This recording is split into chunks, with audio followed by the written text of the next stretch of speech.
Kumusta mga Kanoisy? Welcome back sa ating YouTube channel, Filipinoisy. So ngayong araw, another update naman tayo about Cuadro Alas naman ito, Angas ng Pinas.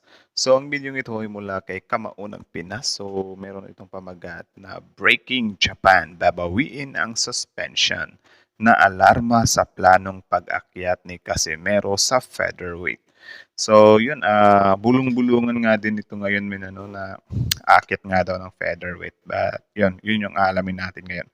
So this video is from Kamao ng Pinas. So supportahan nyo yan. Tapos syempre kung trip nyo ng mga ganitong reaction video, may kasama kayong manood, huwag nyo na rin kalimutang supportahan yung YouTube channel natin, Filipinoisy. So mga Kanoisy, hindi na natin ito patatagalin pa. Simulan na natin. Baka gawin pa ng China. Ganun ba magat ng video ito? Breaking Japan, babawiin ang suspension na alarma sa planong pag-akyat ni Casimero sa featherweight. Diyos ko dai. So again, Kamao ng Pinas, Filipinoisy, like, comment, share, subscribe. Start. So eto na nga po mga idol, Casimero Cuadro Alas matapos pinaplanong umakyat ng division sa featherweight division, kampo ni Naoya Inoue or Japan Boxing Commission. Pinaplanong bawiin ang suspension ni Casimero ng 1 taon sa bansang Japan. Lalaban na nga ba si Naoya Inoue? And bago yan kaibigan, huwag po munang kakalimutan na i-like at hindi ako naniniwala na lalaban na si Inoue. i-subscribe ang ating YouTube channel and then pahit na rin ng notification bell.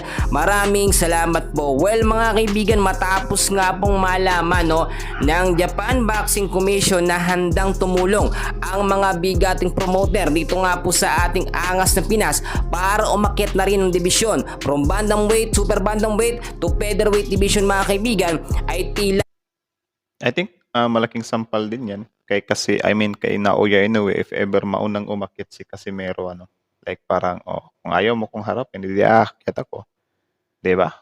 na alarma ang kampo ni Naoya Inoue. Ang sinasabi natin dito mga kaibigan ay malaki pa rin ang tsansa na magkaharap nga po ng division or magkaharap sa featherweight division. Ito nga po si Naoya Inoue at si Casimero Cuadro Alas. Ay naman sa ating mga nakuhang update ay pinaplano ng Japan Boxing Commission na bawiin nga po ang 1 taong suspension nitong si Casimero Cuadro Alas sa bansang Japan. So ang Well, kung totoo man yan, na babawiin is para sa akin, hindi na din siya I think, ewan ko kung good news ba talaga or bad news, Siguro good news siya para sa if ever may gustong makalaban si Cuadro Alas na Hapones, bukod kay Naoya Inoue.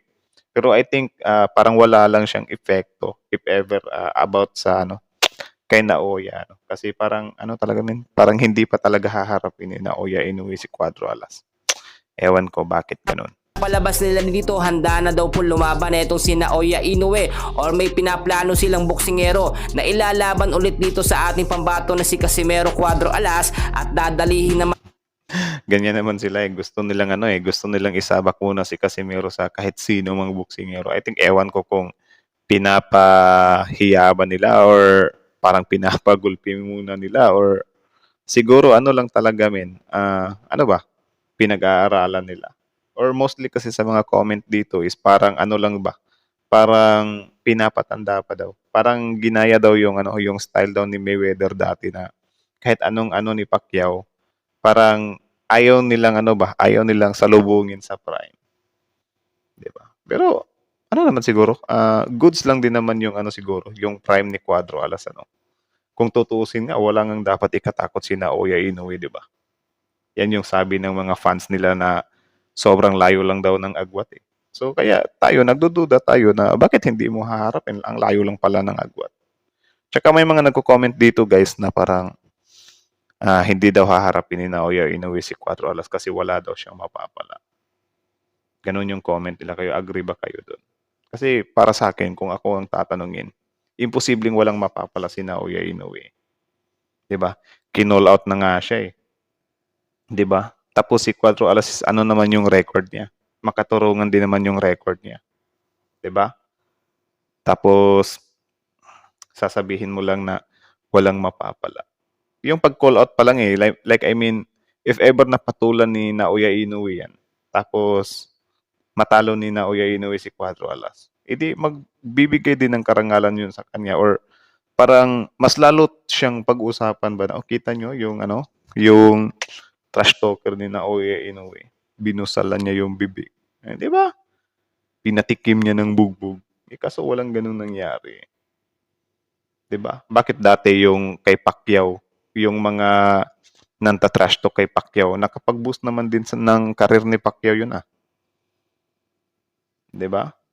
Kaya, siguro, dahil ano na din kasi, basher na yung tingin nila kay ano or basher na talaga sila ni Casimero. So, wala talaga. Hindi na nila makikitaan din ng ano, ng potential si Casimero. Kasi yun nga, parang nakapokus na din sila sa ano, 'di ba? Sa pambabash na kesyo ganyan, mayabang. 'Di ba?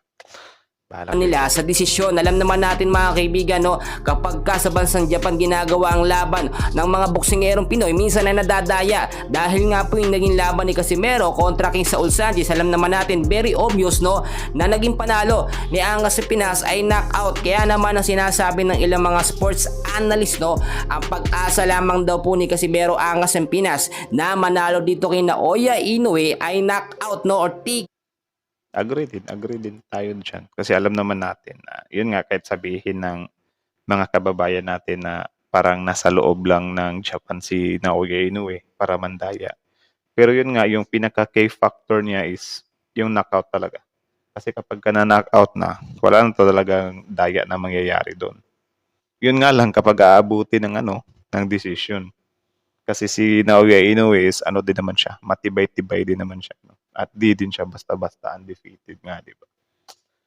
So, yun lang. Yun lang. Siguro kapag ka, ano, kapag ka, if ever magkaharap si Naoya Inoue at Cuadro Alas, tapos umabot sila ng round 12, kahit nasabihin natin na natalo si Casimero, parang goods na din yun. Good fight na yun. 'Di ba? Kesa naman mapaluhod lang din siya bago mag ano, round 12 or baka nga mga bago umabot ng round 6, 'di ba? So I think mas nakakahiya 'yun. But you know, alam naman natin si Cuadro Alas is ano din siya, unpredictable din siya. 'Di ba? Hindi din natin magagaranti na si Inoue is magtatagal siya. 'Di ba? KO. Ibig sabihin dapat matalo talaga ni Casimero Angas ng Pinas etong si Naoya Inoue sa knockout at hindi pwede sa desisyon lamang dahil madadali sila.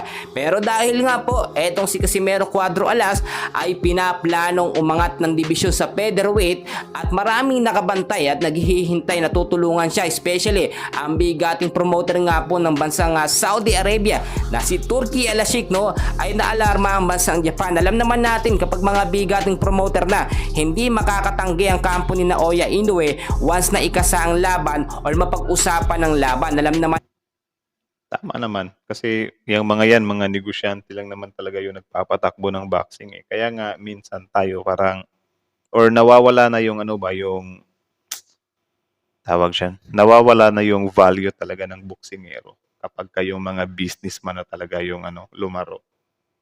'Di ba? So sad. May mga naririnig pa nga tayo dito, 'di ba, na si Casimero is parang sinasabotahe ng mga promotions or promotor. natin mga kaibigan, it's a win-win situation sa ating pambato ni si Casimero Cuadro Alas kapag hinawakan niya ng mga bigating promoter. Turki Al Sheikh, pinakasikat po na boxing promoter sa bansang Saudi Arabia at maraming nang naikasa ng mga laban. Hindi imposible yung sinasabi natin na Casimero at Naoya Inoue na laban. So ngayon pa lamang nakita naman natin walang Well, tama naman para sa akin, ano din naman, I think maghaharap din naman ang mga 'yan. Pero sana naman hindi na prime, 'di ba? Mas maganda kasi ngayon eh kasi sobrang pipresko pa nila. Or ewan ko kung si Naoya Inoue is tawag diyan, pinag-aaralan niya pa talaga yung galaw ni ano, Cuatro Alas. Pero ewan din, ang gulo din kasi para sa kanila nga mahina nga lang si Alas, 'di ba? Wala nga lang daw silang mapapala eh. Pero yun nga, pinapatagal kasi. kapag pag-asa etong si Naoya Inoue kapag ka nakaharap niya ang ating angas sa Pinas kasi Casimero Cuadro Alas, and very obvious nakita yan doon nga po sa laban kontra kay Saul Sanchez. Kaya naman mga kaibigan, kung sakaling nga puntanggalin ng bansang Japan ang suspension nitong si Casimero Cuadro Alas ay magpaplano sila ng panibagong boksingero na ilalaban sa ating pambato. Well, huling-huli na sila at alam na mga estratehiyang ginagawa nila sa Tama. ating mga Pilipino boxer. Dadalihin nila yan mga kaibigan kaibigan. Kaya hindi papayag ang kampo nitong si Casimero Cuadro Alas. Sa ngayon po, no, ang treasure boxing promoter po ni Casimero Angas ng Pinas ay pinag-iisipan ng mga offer ng mga bigating promoter. Siyempre, usapan po yan at malaking pera ang nakasalalay po dyan mga kaibigan. So mga kababayan, yan lamang update natin sa ating So, yun lang naman. So, again, ang video ito ay mula kay Kamao ng Pinas. So, supportahan nyo yan. Original video link in the description box below. Tapos, syempre, bago nyo iwan yung channel natin, huwag nyo na rin kalimutang supportahan yung YouTube channel natin. Pilipino IC, like, comment, share, subscribe. So, kita nyo naman yun. Ang ano lang talaga dito, men, if ever na matanggal yung suspension, parang wala lang din. Di ba? Siguro nakakatulong lang 'yun if ever kasi parang sayang din yung mga fights ni Cuadro Alas if ever may mga din mga tawag diyan, mga good shit din ng mga Japanese boxers, 'di ba? Bukod kay Inoue, sayang din yung kikitain doon. Kasi 1 year din 'yan. Pero if ever sa usaping Naoya Inoue, I think talaga, hindi pa talaga sa ngayon yung Naoya Inoue Siguro time will come talaga if ever may promotor or promotions na parang maano na sila ba na tawag diyan, kailangan na nilang ikasa tapos wala na magawa yung kampo na Inoue. Maganda 'yun, pero syempre sana wag yung madagdagan pa yung mga edad nila, 'di ba? Kasi mas maganda kasi magharap na sila ngayon na mabata-bata pa sila 'di ba?